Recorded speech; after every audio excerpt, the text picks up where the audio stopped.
আপনাদের সকলকে স্বাগত জানাই ধর্মবচন বাংলা ইউটিউব চ্যানেলে।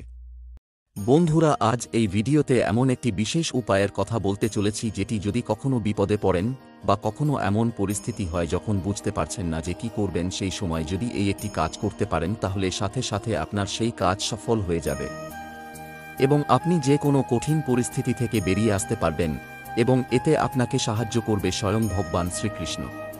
এই একটি উপায় আপনার ভাগ্য পরিবর্তন করে দিতে পারে, ভক্তের সকল দুঃখ কষ্ট দূর করতে পারে।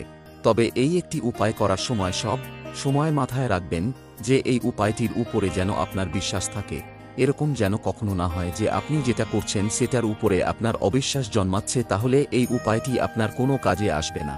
বিশ্বাস করে এক মনে নিজে চেষ্টা করে দেখতে পারেন এই উপায়টি, দেখবেন আপনি অবশ্যই পজিটিভ ফল পাবেন। তাই আজকের এই ভিডিওটি সম্পূর্ণ দেখুন, খুব উপকৃত হবেন।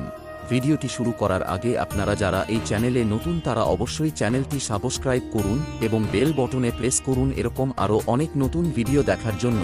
ভিডিওটি দেখে যদি ভালো লাগে তাহলে অবশ্যই একটি লাইক করবেন এবং সবাইকে শেয়ার করবেন যাতে তারাও ভিডিওটি দেখে উপকৃত হয়, এবং কমেন্টে জয় শ্রীকৃষ্ণ লিখতে ভুলবেন না। এবার চলুন এক এক করে যেন নেওয়া যাক। অনেক সময় দুঃখ দুর্দশা জর্জরিত মানুষের মনে প্রশ্ন জাগে, ভগবান সত্যিই কি ভক্তকে রক্ষা করেন?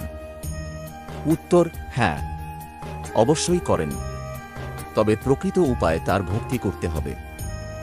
তাই আজ এমন কিছু কাহিনী আপনাদেরকে শোনাবো যা শুনলে বুঝতে পারবেন করুণা ময় পরমেশ্বর ভগবান প্রকৃত উপায়ে ভক্তি করলে কিভাবে তার ভক্তদের রক্ষা করেন, কিভাবে তাদের জীবনে সুখ শান্তিতে ভরিয়ে দেন। এই কাহিনীগুলি মন দিয়ে শুনলে আপনারা এমন কিছু শিখতে পারবেন যা ভগবান শ্রীকৃষ্ণের কৃপায় আপনাদের জীবনেও বদলে দেবে।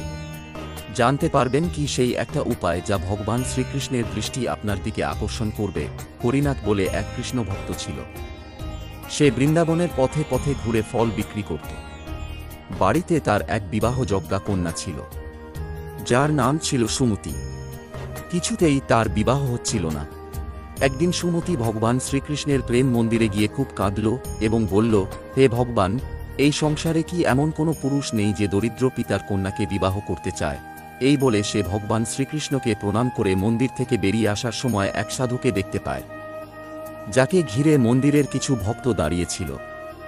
ভক্তরা প্রশ্ন করল, গুরুদেব, কি করলে ভগবান আমাদের কঠিন পরিস্থিতিতে সাহায্য করে? সেই সাধু উত্তরে বলল, ভগবান শ্রীকৃষ্ণের নাম 3 বার উচ্চারণ করে 3 বার হাততালি দিয়ে ভগবানের দিকে দৃষ্টি আকর্ষণ করলে জীবন বর্তে যায়। এই কথা সুমতি শুনতে পায় এবং নিয়মিত সে 3 বার ভগবানের নাম স্মরণ করে পরপর 3 বার হাততালি দিয়ে নিজের কষ্টের কথা ভগবানকে বলতে থাকে। ফলস্বরূপ এক ব্রাহ্মণ পুত্রের সঙ্গে তার বিবাহ হয়, যার নাম ছিল গৌরহরি। হরিনাথ তার কন্যার এমন সৌভাগ্য দেখে ভগবান শ্রীকৃষ্ণের কাছে কৃতজ্ঞতা জানাতে দরিদ্রদের মাঝে বিনামূল্যে ফল বিতরণ করে তার বাকি জীবন কাটিয়েছিল এবং সুমতি তার স্বামী গৌরহরির সঙ্গে বাকি জীবন বৃন্দাবনে ভগবান শ্রীকৃষ্ণের সেবায় কাটিয়ে দেন। কবি প্রেমচাঁদ একবার ভগবান শ্রীকৃষ্ণের সকল মন্দিরে ভ্রমণ করেছিল। তিনি ভগবান শ্রীকৃষ্ণের কীর্তন করতে করতে অবশেষে বৃন্দাবনে এসে পৌঁছাল। বৃন্দাবনের প্রেম মন্দির দর্শন করতে গিয়ে তিনি দেখলেন এক ব্রাহ্মণ ও তার স্ত্রী কিছু কৃষ্ণ ভক্তকে বলছেন, ভগবানের ভক্তির প্রতি আসক্তি থাকলে ভক্ত ভগবানকে স্মরণ করে প্রেমানন্দে হাততালি দিয়ে ওঠে। এই হাততালির শব্দ ভগবানের কানে পৌঁছায় আর সেই ভক্তকে তিনি উদ্ধার করেন, তার সকল দুঃখ কষ্ট তিনি হরণ করেন। এই কথা শোনার পরই কৃষ্ণ ভক্ত কবি ভগবানের গান গাওয়ার আগে নিয়মিত এই একটি কাজ করতেন। বৃন্দাবনের প্রেম মন্দির দর্শন করতে গিয়ে তিনি দেখলেন এক ব্রাহ্মণ ও তার স্ত্রী কিছু কৃষ্ণ ভক্তকে বলছেন, ভগবানের ভক্তির প্রতি আসক্তি থাকলে ভক্ত ভগবানকে স্মরণ করে প্রেমানন্দে হাততালি দিয়ে ওঠে। এই হাততালির শব্দ ভগবানের কানে পৌঁছায় আর সেই ভক্তকে তিনি উদ্ধার করেন, তার সকল দুঃখ কষ্ট তিনি হরণ করেন। এই কথা শোনার পরই কৃষ্ণ ভক্ত কবি ভগবানের গান গাওয়ার আগে নিয়মিত এই একটি কাজ করতেন। ভগবানকে 3 বার স্মরণ করে 3 বার হাততালি দিয়ে তারপর তিনি তার কীর্তন শুরু করতেন। এরপর ধীরে ধীরে ভগবান তার সকল দুঃখ কষ্ট হরণ করলেন। বৈষ্ণবদের স্বভাব ভগবানের ভজন কীর্তন করা। তাই এক দল বৈষ্ণবীরা একবার এক কবিকে তাদের সভায় আমন্ত্রণ করেছিলেন। সেই সভায় কবি কীর্তন শুরু করার আগে 3 বার ভগবান শ্রীকৃষ্ণের নাম নিয়ে 3 বার হাততালি দিলেন। এই দৃশ্য দেখে বৈষ্ণবীরা কবিকে জিজ্ঞাসা করলেন, হে সাধক শ্রেষ্ঠ, আপনার এমনটা করার অর্থ কি? তখন কবি বললেন, ভগবানের নাম নিয়ে হাততালি দিয়ে কোনো কাজ আরম্ভ করলে সেই কাজ সর্বদা সফল হয়। ভগবান শ্রীকৃষ্ণের এমনই আরেকজন ভক্ত ছিলেন মীরাবাই। তিনি কীর্তন করতে করতে ভগবানের নাম উচ্চারণ করে হাততালি দিলেন। একবার এই দৃশ্য দেখে এক বৃদ্ধা মীরাবাইয়ের কাছে এর কারণ জানতে চাইলেন। মীরাবাই বৃদ্ধাকে উত্তর দিলেন, ধান ক্ষেতের মাঝে পাখিরা ধান খেতে আসে। যদি আমরা হাততালি দিই তাহলে পাখিরা উড়ে যায়। সুতরাং যখন আমরা হাততালি দেব, কৃষ্ণকে স্মরণ করব, তখন আমাদের দুঃখগুলো পাখিদের মতো উড়ে যাবে।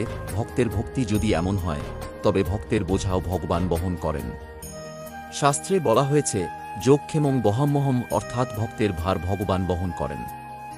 ভগবানকে কিছু দেওয়ার নেই আমাদের, শুধুই প্রেম আর ভক্তি ছাড়া এ জগৎ ভগবানের। জগতের প্রত্যেকটি অণু পরমাণুতে তিনি বিরাজিত। জগতের সকল ঐশ্বর্যের অধিপতি তিনি, তাই তাঁর নাম ভগবান। অনন্যচিত্তে তার স্মরণ নিয়ে শুদ্ধতর প্রেম ভক্তির মাধ্যমে যদি তার আপনজন হয়ে উঠতে পারি, তাহলেই আমাদের মনুষ্য জীবনের সকল দুঃখ কষ্ট দূর হয়ে যাবে। ভগবান শ্রীকৃষ্ণ খুশি হলে আমাদের জীবন বদলে যাবে। আর তার জন্য 3 বার ভগবান শ্রীকৃষ্ণের নাম নিয়ে 3 বার হাততালি দিয়ে নিজের দিন শুরু করুন। পূজা করার আগে, কীর্তন শুরু করতে করতে কিংবা কোনো শুভ আরম্ভের পূর্বে এই কাজটি করলে শ্রীকৃষ্ণের কৃপায় আপনি শুভ ফল লাভ করবেন।